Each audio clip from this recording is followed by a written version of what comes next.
ఖమ్మం నగరానికి పెద్ద ఎత్తున నిధులు కేటాయించి అభివృద్ధి చేస్తున్నామన్నారు మంత్రి తుమ్మల నాగేశ్వరరావు. ఖమ్మంను అన్ని రంగాల్లో అభివృద్ధి చేయటమే తన లక్ష్యమని చెప్పారు.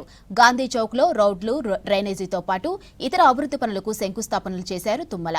ఇక బీఆర్ఎస్ పాలనలో ఖమ్మం అభివృద్ధి చెందలేదని విమర్శించారు. ప్రశాంతమైనటువంటి ఖమ్మం, ప్రగతి బాటలో నడిచేటటువంటి ఖమ్మం, అభివృద్ధి కార్యక్రమాలకి నిలయంగా అందరం అన్నదమ్ముల్లాగా అన్ని రాజకీయ పార్టీలతో కలిసిమెలిసి ఈ అభివృద్ధిని మనం ఆస్వాదించాలి. గౌరవ ముఖ్యమంత్రి రేవంత్ రెడ్డి గారు, సోనియా గాంధీ గారి యొక్క, రాహుల్ గాంధీ యొక్క ఆశీస్సులతోటి చాలా రోజుల తర్వాత మళ్లీ కాంగ్రెస్ ప్రభుత్వాన్ని ఈ రాష్ట్రంలో తెచ్చుకున్నాం. తెలంగాణ ఇచ్చినటువంటి తల్లి సోనియా గాంధీ గారు చెప్పినటువంటి అన్ని సంక్షేమ కార్యక్రమాలను చేసుకుంటూనే రేవంత్ రెడ్డి గారు ఆర్థిక పరమైనటువంటి వెసులుబాటు పెద్దగా లేకపోయినా కష్టాల్లో ఉన్నటువంటి రాష్ట్రాన్ని అభివృద్ధి పదంలో నడుపుతూ అన్ని రంగాల్లో భారతదేశంలో అగ్రభాగాన తెలంగాణను ఉంచాలని ఆయన గారి యొక్క ఆధ్వర్యంలో పనిచేయడానికి నేను ముందుకొచ్చాను.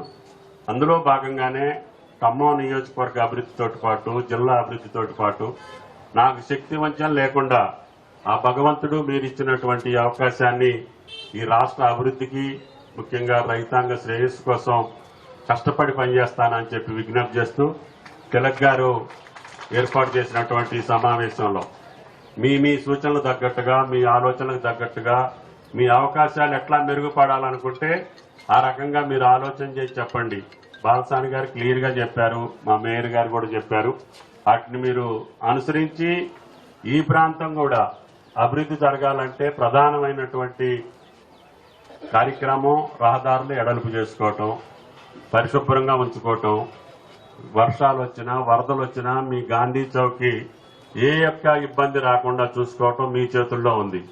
మీరు ఏది చెబితే అది చేసేటటువంటి అవకాశం మా దగ్గర ఉంది.